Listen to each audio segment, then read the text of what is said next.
aí, fono! Então, galera, o episódio número 2. E hoje a gente tá aqui para responder uma pergunta muito bacana que nós recebemos e que seja importante para todo mundo, né? Porque são sempre assuntos bem filtrados e bem selecionados, né? Fala aí, Cris. Van, o que acontece? Essas perguntas, elas foram deixadas nas descrições dos nossos vídeos, nos comentários, né? Aí vocês sabem, né? O nosso segundo podcast, a gente ainda tá descobrindo os nomes certos, mas ajudem a gente. E essa pergunta é de uma pessoa que está perguntando: se eu não tenho o costume de falar muito e não falar com o bebê, ele vai aprender a falar mais tarde? Eu acho que essa é uma pergunta que a gente escuta bastante no consultório, né, Van? Muito, muito. Não só de quem nos procura, né? Mas, assim, é uma dúvida que as pessoas têm. E por mais que a internet hoje traga informações, assim, bem minuciosas a respeito de tudo isso, ainda assim é uma dúvida. E acho que é importante, né? Porque fica aí como uma dica e uma orientação para todo mundo, não só quem já está em tratamento, quem já está procurando terapia, né, Cris?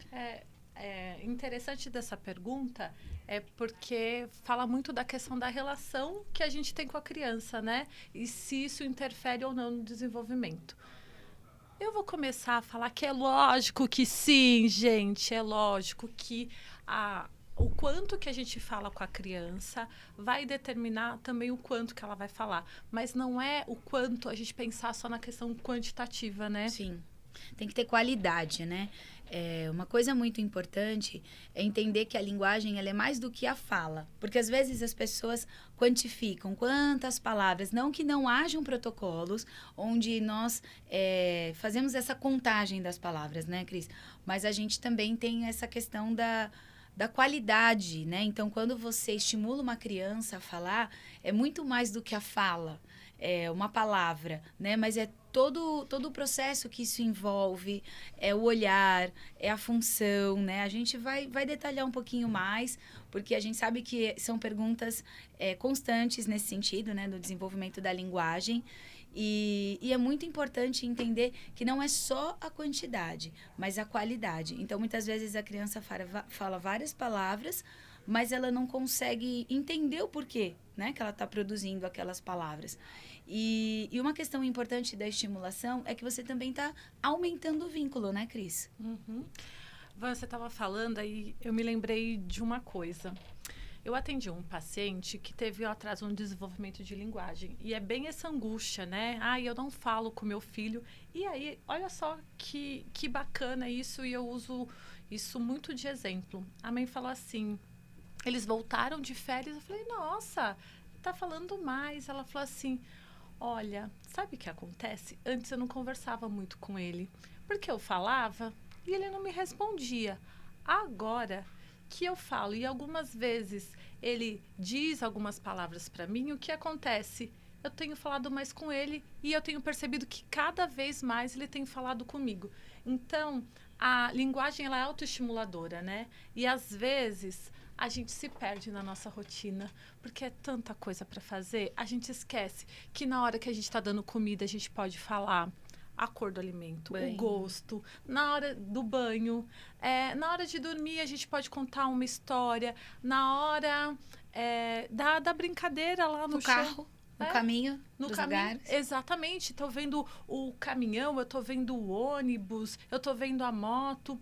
E a gente acaba esquecendo de fazer essas coisas que são muito simples e muito natural. E também tem uma coisa muito importante. Às vezes, o jeito que a gente conversa com a criança é perguntando, o que é isso? O que é isso? Como chama isso? E a gente acaba esquecendo de criar uma situação ali. Então, por exemplo, se eu estou brincando com uma criança com um monte de bichinho, eu não vou ficar nessa história só perguntando o que é isso, o que é isso, o que é isso. Eu vou falar, nossa, o elefante. Nossa, como esse elefante é grande. Você já viu um elefante? Então, a gente faz com que a criança se expresse e não só verbalmente, né? Exatamente. Você falou uma coisa muito importante, contextualizar. Porque às vezes as pessoas acham que a criança sentar e ficar nomeando as cores, né? Ficar nomeando o nome de animais, é claro que é importante, fala também, mas muitas vezes fica como se fosse, sabe, vamos tomar lição aqui, né? Vamos sentar, vamos... E é importante também entender, no caso, né, se for uma mãe, por exemplo, né, que está levantando essa questão, é importante a gente entender que você é mãe, né? E que o processo de educação pedagógica, claro que a família faz parte, mas a escola vai promover, né? Se for uma criança que já está em fonoterapia, alguns exercícios a fono vai fazer e vai orientar para que haja uma extensão desses exercícios também, né, em casa, com a família, com a escola. Mas é muito importante entender que você é mãe, você é pai, né? E que naquele momento você vai estar expressando, como a Cris falou, não é só a palavra, mas é o carinho, as memórias, né? Então, você vai falar de animais, você vai lembrar do cachorro da casa da vovó, ele tem um nome, ele tem uma cor, né? Ele fez alguma coisa, porque daí você já entra não só no aspecto da fala, mas no aspecto da narrativa, né? E que não são só palavras. A gente tem a prosódia, né? E muitas vezes a fala, ela nem precisa acontecer para você entender, né? Se eu olhar aqui para a Cris, ó, ela já vai entender que eu não sei o que eu quero falar. E ela já vai dar risada. Por quê? Porque a gente se comunica também usando, né, os olhos, as mãos. Até aqui eu uso muito as mãos, né? Então, eu tô me segurando aqui porque o nosso amigo falou assim, não bata na mesa. O que eu fiz? A primeira coisa que eu fiz, pá, bati na mesa, né? Então, o nosso corpo fala também. Então, é importante mostrar para o bebê desde já o que são as expressões. Mas aí eu acho que a gente vai entrando num outro... Na verdade, a gente podia pensar, quando fala, eu não tenho costume muito de falar com a minha bebê, né? E aí a gente pode pensar um pouco numa função de linguagem, né? De um sistema de linguagem que chama pragmática, que é o uso funcional da linguagem, que é isso que a gente preza e que é isso que às vezes faz muito sentido. E quando a gente pensa em pragmática, a gente pode pensar nos meios comunicativos e nas funções comunicativas. A Van estava falando sobre a questão do gesto, né? A gente tem 3 meios comunicativos. Para tudo que isso cai na prova. Abaixou a professora aqui. Quais são os meios comunicativos, né? O gestual, a gente está fazendo gesto, e o gesto não é só gesto com a mão, a expressão facial tá junto, né? Tem o vocal, às vezes a gente só faz... E aí já entendeu que esse barulho é um barulho de desagrado. Os meus filhos sabem que eu tô estressada, porque quando eu tô no banho, eles escutam... Ixi, ninguém fala comigo depois. E aí depois vem o verbal. E às vezes a gente fica muito preso à questão da comunicação, ela começar pelo meio verbal, né? Então, é importante a gente pensar nisso, que é o meio que a gente vai se comunicar. Depois, as funções, né? Eu faço comentário, eu peço ações, peço objeto, eu mostro, faço né? Então, tem exibição. Então, tem diversas funções comunicativas e que é isso que a gente precisa. E o pai, a mãe, o tio, a avó, né? Não precisa ficar pensando e sabendo esses nomes, que isso é coisa de fono, né? Bem coisa de fonoaudiólogo falar. Mas a gente precisa fazer isso daí. Deixar no contexto, pensar que a gente não está testando a criança para ela ficar repetindo palavras, né? Às vezes chegar, né, numa festa de família e a criança não quer falar, ela tá a fim de brincar e você puxa a criança e fica, fala isso, não, peraí, fala de novo, né? E aí já entra uma outra parte da fala, que é a questão da pronúncia, né? Então, muitas vezes a criança ainda tá aprendendo a pronúncia, aí vem aquela pessoa, vai lá, interrompe e fala. Isso pode gerar outras questões na fala, que também a gente pode falar depois, né? Também a questão da disfluência de fala, né? Mas é importante entender que a gente tem que respeitar o tempo, tem que estimular, mas tem que respeitar o tempo da criança. E tomar cuidado com as comparações, né, Cris? E eu quero entrar numa outra questão aí, pensando na comparação, A criança vai aprender a falar mais tarde porque eu falo pouco com ela. E às vezes a gente fala bastante com a criança e mesmo assim a criança fala mais tarde. Então, a gente também precisa saber que tem diferenças individuais no desenvolvimento. A gente sempre precisa pensar um pouco no histórico de desenvolvimento da família, né? Às vezes a mãe ou o pai começou a falar um pouco mais tarde, a criança também vai começar a falar mais tarde. Mas tem uma coisa, Van, que a gente nunca pode deixar de fazer. Quando a gente está com dúvida, o que a gente faz? Espera? Não, a gente procura ajuda, a gente questiona, né? Eu acho que uma coisa muito importante, né, que você falou agora, as crianças, elas têm um tempo diferente e a gente tem que respeitar isso também. E as famílias, né? Você falou, porque a criança, ela é uma extensão de uma família. Ela não existe ali sozinha, né? Isso me lembrou um caso também de uma pequena que... a gente recebeu muitos casos aí de bebês que nasceram durante a pandemia. E aí foi um boom. E aí eu acho que é um outro podcast só para falar sobre isso. Porque a gente tem aí crianças que vieram... junto com a questão da pandemia, vieram também o aumento, né? De informações sobre o TEA, né? Que é o transtorno do espectro autista.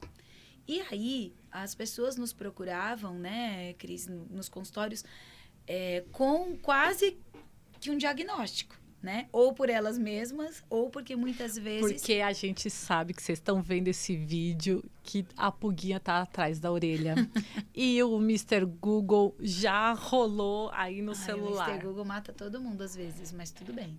E aí, essa menina não tinha comunicação nenhuma. Isso não exclui a hipótese, né, de um possível diagnóstico de transtorno do espectro autista. Porém, é impressionante porque ela só convivia com os pais.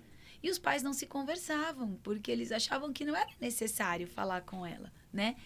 E aí você falou uma coisa lá no começo que eu acho que é importante. Você olhar. Muitas vezes, nós, enquanto profissionais, parte da estimulação é ensinar os pais a olhar para o filho, a olhar para a criança, né? Às vezes é engraçado, né, Cris? Porque você está num período de avaliação e, teoricamente, no período de avaliação não tem a intervenção propriamente dita. É claro que de uma forma ou de outra, né?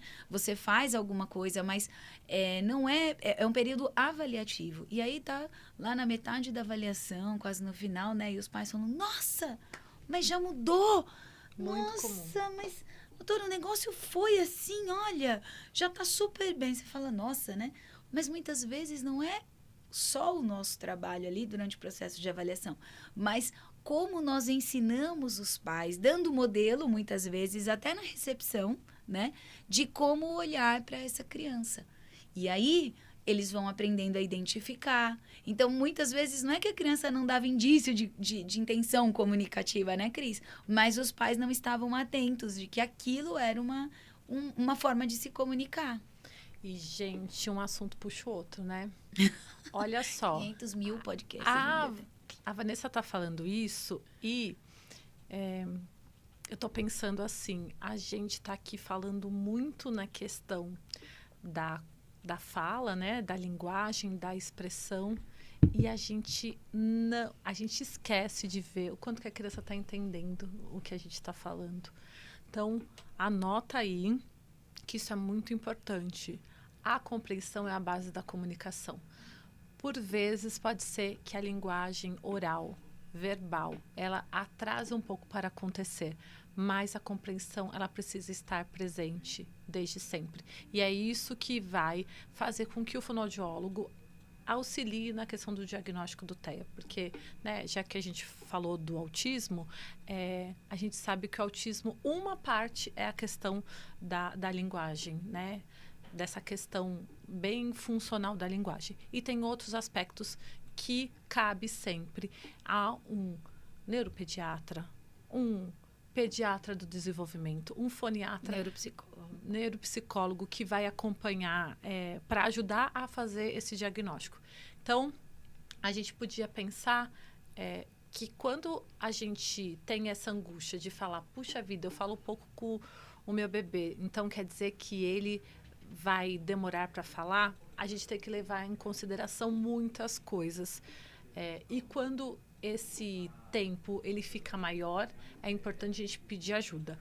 Sim, pode começar com ajuda com um fonoaudiólogo para a gente fazer uma avaliação para ver se a criança está dentro das questões tanto de compreensão, de expressão, está dentro do esperado, mas em alguns momentos a gente também vai pedir uma avaliação mais ampla, né? Vamos encaminhar, porque é importante, né? O diagnóstico, ele tem muitas vias aí para serem avaliadas, até porque a gente sabe que a questão da fala não é só a estimulação oral, mas também tem a questão da avaliação dos órgãos fonoarticulatórios, né? Do sistema auditivo. Também. Então, a gente tem aí muitas vertentes para se buscar quando tem uma criança que está com algum tipo de atraso, né? Mas, né, para finalizar esse episódio, na dúvida, converse sim, estimule sim. Por que não? Né? Porque ali ele vai estar reconhecendo não só a fala, mas a voz, a melodia da fala, né? Falar corretamente é importante, mas é para um outro episódio, né? Mas a própria melodia de fala já traz um reconhecimento para a criança de que é a mamãe, de que é o papai, de que é o irmãozinho, né? Então, às vezes, a gente cai aí numas armadilhas, né? E depois fica se culpando até, né? E não é para se culpar, porque às vezes a gente já recebe um monte de mães. Ai, a culpa é minha máxima culpa. Não, por isso que é importante a gente buscar orientação, né? Quando tem dúvida. E eu acho que é isso, né? Acho que a gente respondeu essa pergunta aí. Também acho. E aí, Fono? Até o próximo episódio. Quem não assistiu o nosso primeiro episódio vai ter que fazer o quê, Van? Tem a descrição do link aqui embaixo. Acertei. Aqui embaixo tem vocês não veem, mas a gente tem um staff aqui fazendo várias coisas para ajudar a gente a acertar aqui. E aí tem o link embaixo, a descrição do link. Se você não viu nosso vídeo ao vivo, né, é importante ver aí, ficou registrado, para você entender um pouquinho da gente, do que a gente faz, do que é o IAI Fono, né, que não é de agora. Se você está vendo só esse vídeo, haverão muitos outros episódios, até mais antigos, e é importante para saber um pouquinho do que a gente faz, né, Cris? Isso aí. E aí, Fono? E aí, Fono?